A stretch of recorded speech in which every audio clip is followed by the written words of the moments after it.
શું તમે ક્યારેય સાંભળ્યું છે કે રવિવારના દિવસે સૂર્ય ભગવાનની એક દિવ્ય કથા હોય છે જેને માત્ર સાંભળવાથી જ જીવનના બધા દુઃખ આપોઆપ દૂર થઈ જાય છે? દર્શકો, આજે આ પવિત્ર રવિવારનો દિવસ છે જે ઊર્જાના સ્ત્રોત અને જીવનના આધાર સૂર્યનારાયણને સમર્પિત છે. એવું કહેવાય છે કે જે દિવસે માણસ ભક્તિ અને વિશ્વાસથી સૂર્યનારાયણને યાદ કરે છે તેના જીવનમાં ફેલાયેલું અંધકાર પ્રકાશમાં બદલાવા લાગે છે. આજની આ પવિત્ર કથા કોઈ સામાન્ય કથા નથી, પરંતુ આ દિવ્ય રહસ્ય છે જેને માત્ર સાંભળવાથી જ માણસના જીવનના દુઃખ, રોગ, ગરીબી અને માનસિક પીડા ધીમે ધીમે દૂર થવા લાગે છે. સૂર્ય ભગવાન માત્ર આકાશમાં ચમકતો એક તેજસ્વી ગ્રહ નથી, પરંતુ તે આપણા કર્મોના સાક્ષી, આપણી આત્મશક્તિ અને આપણા ભાગ્યના આધાર છે. જ્યારે જીવનમાં રસ્તા બંધ થઈ જાય, આત્મવિશ્વાસ તૂટવા લાગે અને દરેક દિશામાં માત્ર નિરાશા જ દેખાય, ત્યારે માત્ર સૂર્ય ભગવાનની કૃપા જ માણસને ફરીથી ઊભા થવાની તાકાત આપે છે. આજે તમે જે કથા સાંભળવાના છો તે તમારા મનને શાંતિ આપશે, તમારી આત્માને તાકાત આપશે અને તમને સમજાવશે કે દુઃખ કેમ આવે છે અને તેનાથી મુક્તિનો માર્ગ શું છે. તેથી મારી વિનંતી છે કે આ પવિત્ર કથાને પૂરી ભક્તિ અને વિશ્વાસથી અંત સુધી સાંભળો. શક્ય છે કે કથામાં એક શબ્દ કે એક ઘટના તમારા જીવનની દિશા બદલી નાખે. પ્રાચીન કાળમાં એક રાજા અને રાણી હતા.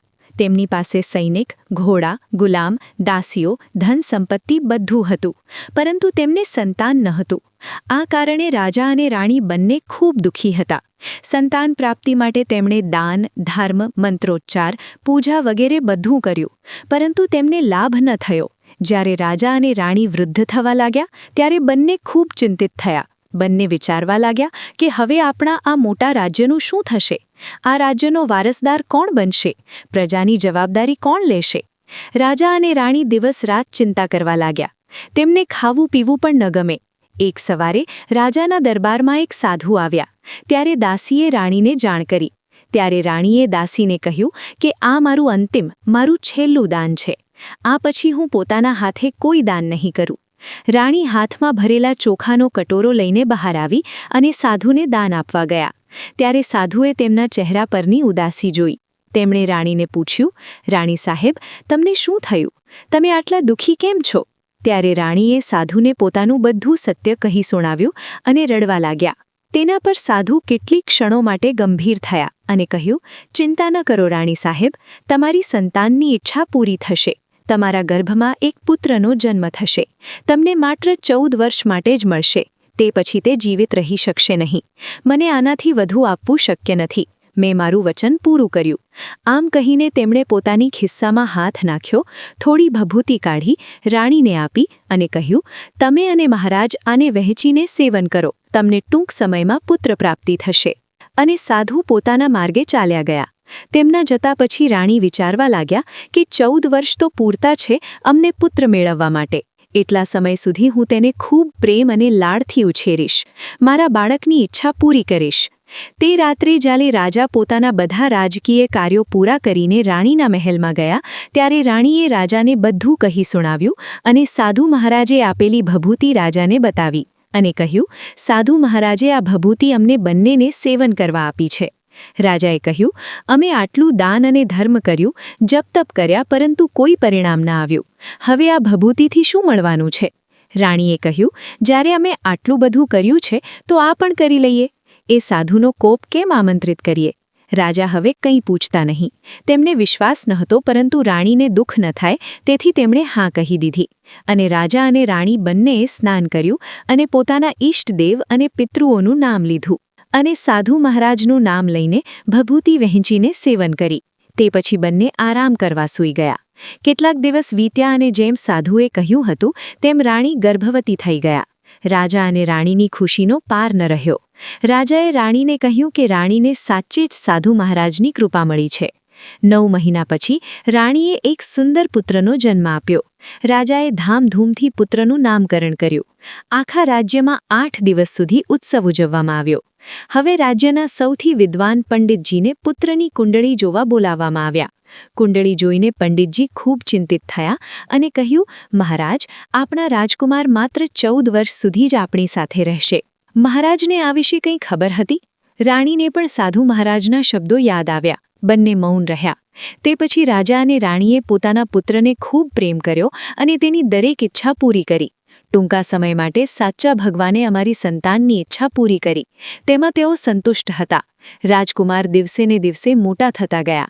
જ્યારે તે 7 વર્ષના થયા ત્યારે રાજાએ સારા ગુરુ રાખીને તેને શિક્ષાના 12 વિદ્યાઓ, ઘોડેસવારી વગેરે શીખવ્યા. જ્યારે તે બધી વિદ્યાઓમાં નિપુણ થયા અને 12 વર્ષના થયા ત્યારે સારી રાજકુંવરી શોધીને તેના લગ્ન કર્યા.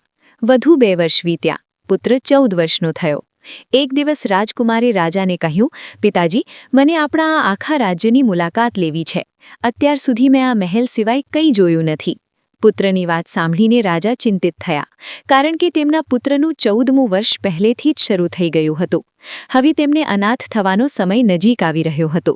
પરંતુ રાજાએ પોતાના પુત્રને આ બધી વાતો ન કહી. રાજા તેને સમજાવી શક્યા નહીં. ખુશ ચહેરે કહ્યું, હા હા, તારે જરૂર જવું જોઈએ બેટા. આપણા આખા રાજ્યની આસપાસ ફરીને જો કે આ બધું શું છે.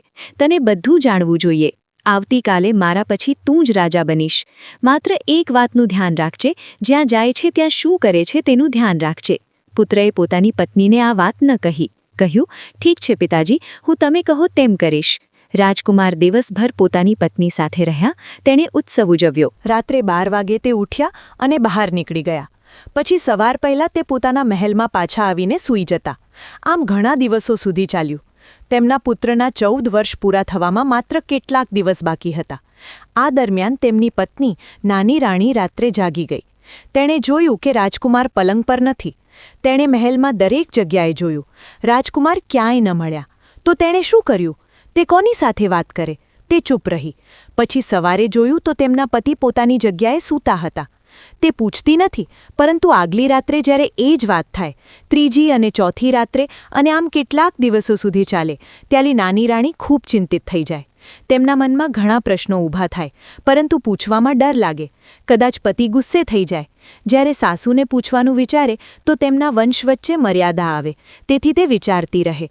આ સ્થિતિમાં તેને ખાવા પીવામાં રુચિ ન રહે. તે ડૂબળી થવા લાગી. એ રાજ્યમાં એક વૃદ્ધ ફૂલવાળી હતી.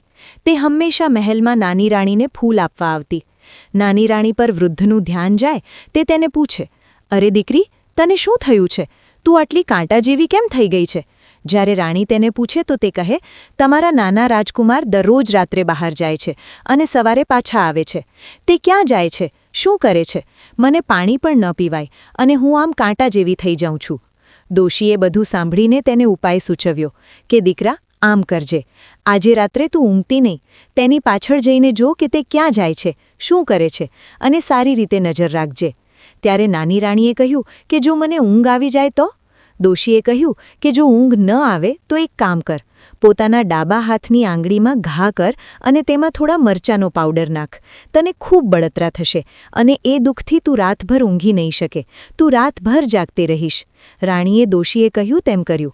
આંગળીની બળતરાથી તે કેટલીકવાર ઊંઘી નહીં, પરંતુ પછી તે ઊંઘી ગઈ.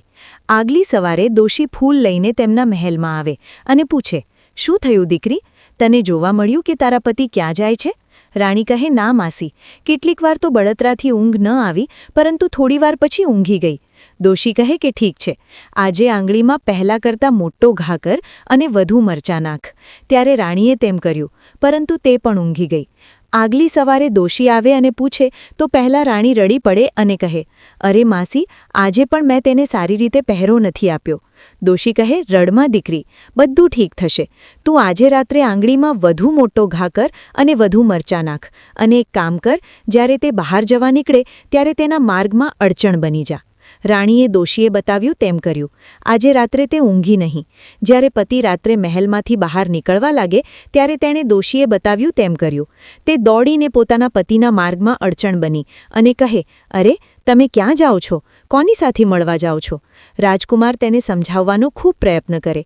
જો હું તને આ બતાવીશ તો હું તને ફરી મળી નહીં શકું. રાણી કહે, કોઈ વાંધો નહીં, તમે મને ન મળો, પરંતુ મને બતાવો કે તમે રાત્રે ક્યાં જાઓ છો. રાજકુમાર પોતાની પત્નીની જીદ પર ઉદાસીન થઈ જાય. તેમને કંઈ સારું ન લાગે. તે જ ક્ષણે તેમનું 14મું વર્ષ પૂરું થઈ રહ્યું હતું અને 15મું વર્ષ શરૂ થવાનું હતું. જે થવાનું છે તે થવા દો, તે વિચારે અને કેટલાક ચોખા મંત્રોથી પવિત્ર કરીને પોતાની પત્નીને આપે અને કહે, આ ચોખાના દાણા તારી મુઠ્ઠીમાં પકડી રાખ. પહેલા જમણા હાથમાં પકડેલા ચોખા મારા પર ફેંકજે. તને ખબર પડશે કે હું કોણ છું. પછી ડાબા હાથમાં પકડેલા ચોખા મારા પર ફેંકજે. તને હું જેવો હતો તેવો મળી જઈશ. પરંતુ જો તું ડાબા હાથમાં પકડેલા ચોખા મારા પર ફેંકવાનું ભૂલી જઈશ તો હું તને ક્યારેય નહીં મળી શકું. રાણીએ કહ્યું, ભૂલીશ નહીં. રાણીએ ખૂબ વિશ્વાસથી આમ કહ્યું અને જમણા હાથમાં પકડેલા ચોખા પોતાના પતિ પર ફેંકી દીધા. ત્યારે રાજકુમાર એક વિશાળ ઘોડામાં ફેરવાઈ ગયા. તે ખૂબ સુંદર સફેદ ઘોડો લાંબા વાળ સાથે ગળામાં દેખાયો. તે ઝડપથી દોડવા લાગ્યો. રાણીએ એ ઘોડાને ખૂબ આશ્ચર્યથી જોયો અને પોતાના પતિએ કહ્યું તે ભૂલી ગઈ. રાણી આઘાતમાં આવી ગઈ. તેના પતિ એક સુંદર સફેદ ઘોડામાં બદલાઈને ઝડપથી દોડતા દોડતા અદૃશ્ય થઈ ગયા. તે રડવા લાગી અને પોતાના મહેલમાં પાછી ફરી. ડાબા હાથના ચોખા તો તેની મુઠ્ઠીમાં જ પડ્યા હતા, પરંતુ તે ભૂલી ગઈ હતી કે તેને પણ ફેંકવાના હતા. સવાર થતાં જ રાજા અને રાણીને ખબર પડી કે રાજકુમાર ગુમ છે. તેઓ બંને ખૂબ દુઃખી થયા. નાની રાણીએ બધું કહી સુણાવ્યું, પરંતુ કોઈને વિશ્વાસ ન આવ્યો. રાજ્યમાં શોક છવાઈ ગયો. રાજા અને રાણીએ ઘણા ઉપાય કર્યા, યજ્ઞ કરાવ્યા, દાન આપ્યું, પરંતુ કંઈ લાભ ન થયો. એક દિવસ નાની રાણી વૃદ્ધ ફૂલવાડી પાસે ગઈ અને બધી વાત કહી. દોશીએ કહ્યું, દીકરી, તારા પતિને પાછા મેળવવા માટે તારે રવિવારનું વ્રત કરવું પડશે. સૂર્ય ભગવાનની કૃપાથી જ તારા પતિ પાછા આવશે. તું દર રવિવારે ઉપવાસ કર, સૂર્યને અર્ઘ્ય આપ અને આ કથા સાંભળ. નાની રાણીએ તેમ કર્યું. તેણે સતત ઘણા રવિવારે વ્રત કર્યું, સૂર્ય ભગવાનની પૂજા કરી અને કથા સાંભળી. એક રવિવારે જ્યારે તે પૂજા કરી રહી હતી ત્યારે અચાનક તે સફેદ ઘોડો તેની સામે આવીને ઊભો રહ્યો. નાની રાણીને યાદ આવ્યો કે તેની પાસે ડાબા હાથના ચોખા હતા જે તેણે સાચવી રાખ્યા હતા. તેણે તરત જ તે ચોખા ઘોડા પર ફેંકી દીધા અને જાદુઈ રીતે ઘોડો અદૃશ્ય થઈ ગયો અને તેની જગ્યાએ તેના પતિ રાજકુમાર ઊભા હતા. રાજકુમારે કહ્યું કે તેમના પર સાધુનો શ્રાપ હતો કે 14 વર્ષ પછી તે ઘોડો બની જશે અને માત્ર પત્નીની ભક્તિ અને સૂર્યવ્રતથી જ તે મુક્ત થઈ શકે. રાજકુમાર અને નાની રાણી ખુશી ખુશી મહેલમાં પાછા આવ્યા. રાજા અને રાણીની ખુશીનો પાર ન રહ્યો. આખા રાજ્યમાં ઉત્સવ ઉજવાયો. ત્યારથી રાજ્યમાં દરેક વ્યક્તિ રવિવારનું વ્રત કરવા લાગ્યા અને સૂર્ય ભગવાનની કૃપાથી તેમનું જીવન સુખી અને સમૃદ્ધ થયું. આ કથા સાંભળવાથી અને રવિવારનું વ્રત કરવાથી જીવનના દુઃખ દૂર થાય છે, ભાગ્ય ચમકે છે અને સૂર્ય ભગવાનની કૃપા મળે છે. બોલો સૂર્યનારાયણ ભગવાન કી જય.